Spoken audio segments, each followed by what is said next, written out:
Open your mind to knowledge. So this is a really, really cool book I'm reading. It's called Blink. I don't think you could see it there because it's probably backwards. But what's really cool about this book, Blink, is, what is intuition and how does it work? It's like such an amazing thing.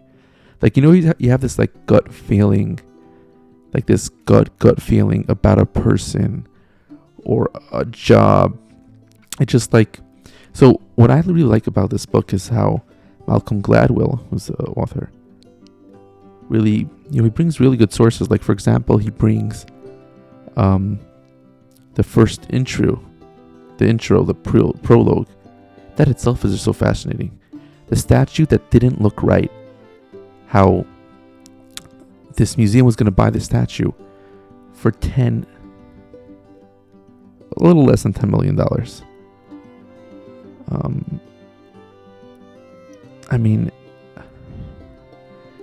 And all the professionals didn't know. In other words, when they did analysis on this statue, everything lined up.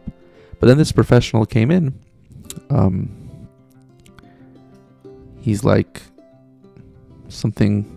He's like, he had a slip of his tongue. He said, "Oh, I feel bad for you if you buy this statue." And that basically was his intuition. And they found out afterwards that he was right. So the question really is, how much should we rely on hard data, and how much do we rely on intuition?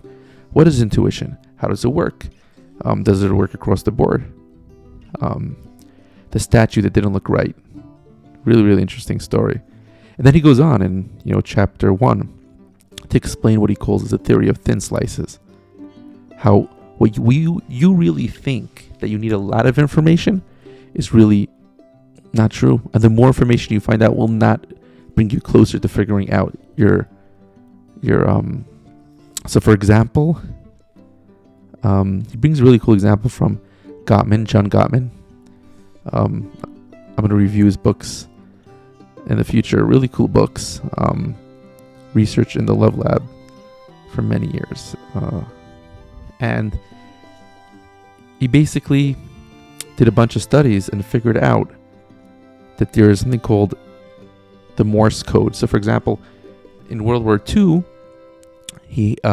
there was this, the Allies are trying to figure out, which German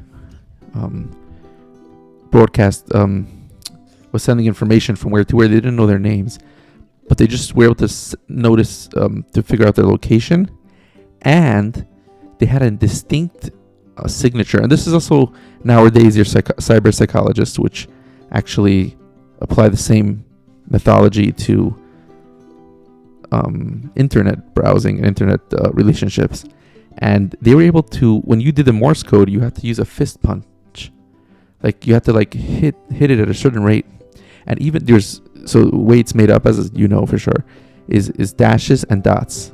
So there was a short hit and then a long one. And even though it was kind of it, but each person did it a little different. Like, in the overall message, this was a short signal and a long signal, but everyone's short and long signal weren't exactly the same. And the Army's intelligence of the Allies were able to figure out and catalog them. It was actually the British in World War II. So that's something interesting, how there's a certain pattern that you could figure out, and it became, they were able to say, you could recognize who they were, and then that person moved somewhere else, so you knew the army was moving locations, or that platoon moved. It goes on for that, and he explains that in regards to relationships, there's a pattern in relationships, for example, that you don't have to watch and know a person over a very long period of time. I mean, that's something which is interesting. Let me ask you, do you really need to know if a relationship's going to last or not?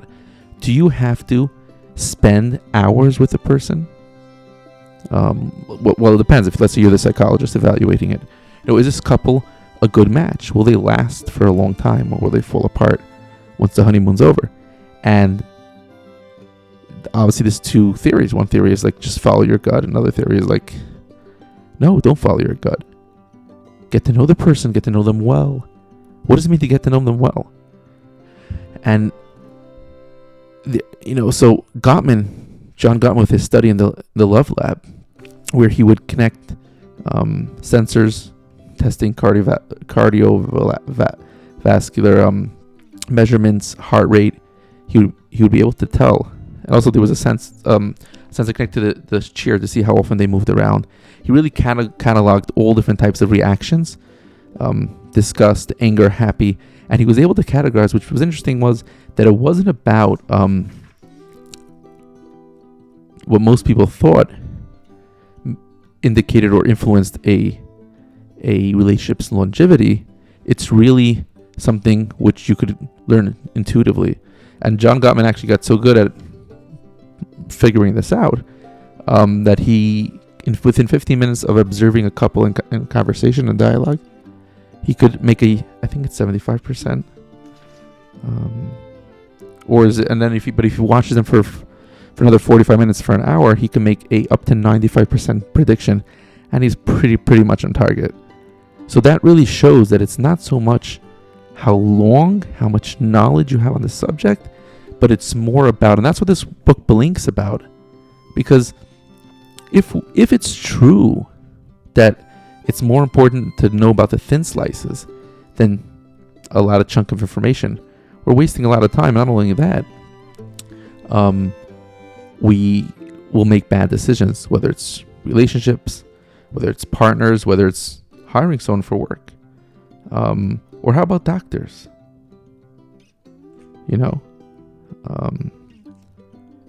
He brings an example that, which doctors are sued for malpractice?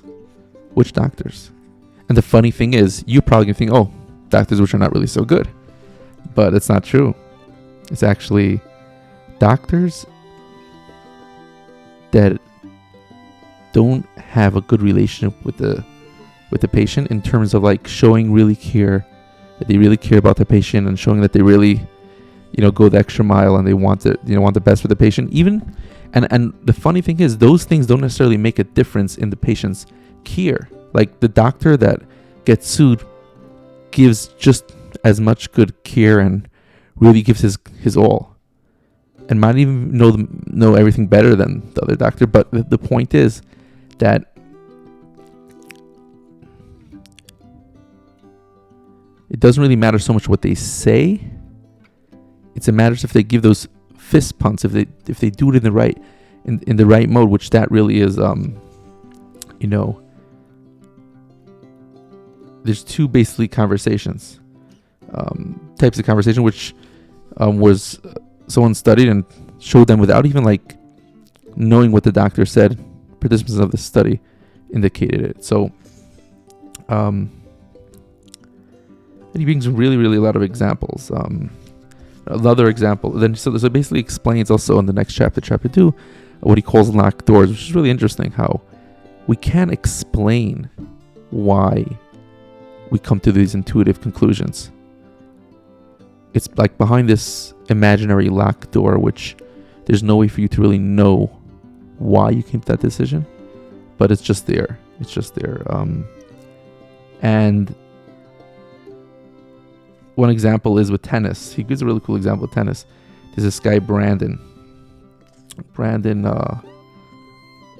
he's Vic Brandon. He's watching these tennis players, and after a while, is able to make a prediction about their moves, and it's not really correlated to exactly what they're doing. It's more intuition. He can't explain why, and he tries to figure it out. He goes, to the idea of being primed, but what I get out from this book, and I'm still reading it, is it's so interesting how what we think. The more information I know about a person, let's say hiring a person, if you really want to know about a person, check out their bedroom. Because the bedroom will tell you who they really are long term. But an interview won't really tell you. So that's what's so interesting, how it's important to know what to find out about. And that might be a thin slice. It might be something which you can't even explain to yourself why it's a good match, why it's a good decision. But the fact is, long term, you will be happier. Blink by Malcolm Gladwell.